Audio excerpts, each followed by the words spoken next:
My focus of my business is policymakers in Europe, policymakers in the US, from Beijing to Tulufan, and probably come across, who are China experts who've never been to China. China has been a leader in embracing investment in renewable technology. We've seen the priority areas including investment in green tech, in green lifestyle, etc. So this is vitally important.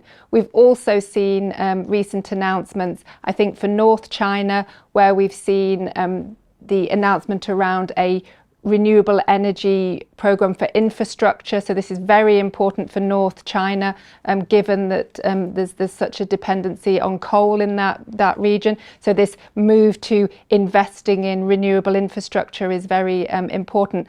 And also I've seen as well, I think that both the Beijing, Shanghai and Shenzhen stock exchanges have committed now to incorporating ESG, environmental social governance guidelines, for companies that are going to be listed. So these are all really positive signs, but there are also challenges to that. So the government, I think, in China is seeking to solve some of those problems around interprovincial connectivity and implementation. What, like the problems, you say, interconnectivity between the provinces? So in terms of transferring to renewable energy, the renewable energy needs to be ensured that it is can be absorbed by the grid, so that it's no good just having that investment in one province. That energy that is generated then needs to be able to supply other provinces. So this is a technical issue of ensuring that the connectivity between the various electricity grids is in place, so that rollout of renewable energy can benefit, it can be scaled up and it can benefit a wider area. And as one of the largest carbon dioxide emissioners, how can China's efforts in climate change or climate cooperation address to the international cooperation in climate? Of course, international climate governance is complicated. International climate governance, like any international regime, is also subject to the broader geopolitical environment, the broader economic environment. However, for China, the US and other developing country blocs, it is very important that we come together to focus on tackling climate change, and that means ensuring that the commitments within the treaties such as the UNFCCC are met, but also that we need to be more ambitious. So there was a lot of discussion at the last COP around issues of phase out or phase down coal.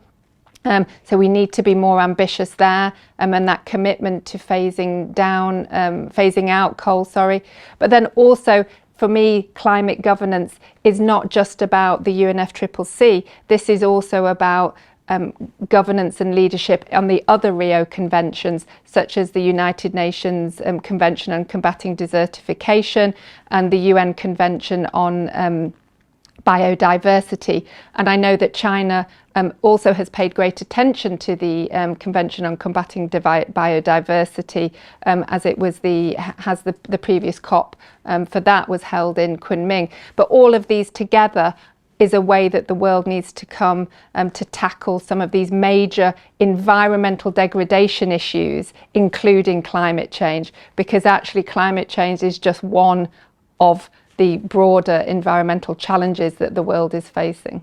We do see, like, during the cooperation, there are some disputes. For example, the EU just launched a anti-subsidy investigation in Chinese new energy cars.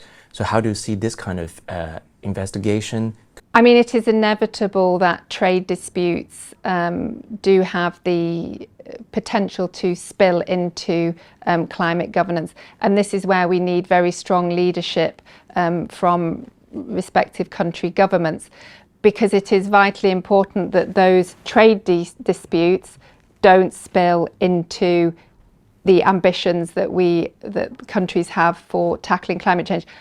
However, one has to be realistic, And countries, all countries, are trying to balance, for example, with the case of the EU and China on this new energy vehicle issue, etc., is they are trying to balance domestic industries, so protecting domestic industries at the same time with the needs to decarbonise. So this is a contradiction. This is a mal-done, isn't it? That needs to be resolved. I'm not saying I have the answers, and I don't, but I think the starting point is to really recognise the root of the problem, so that the two sides, whoever they may be, can come together and say, okay, fundamentally we have this domestic industry, we are concerned about competition, we are concerned about oversupply in the market, but at the same time we fundamentally both agree that decarbonisation is the right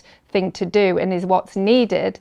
But how do we reconcile those domestic concerns where you have domestic audiences, domestic stakeholders putting pressure on, understandably, because you're talking about jobs, you're talking about growth, you're talking about people's livelihoods.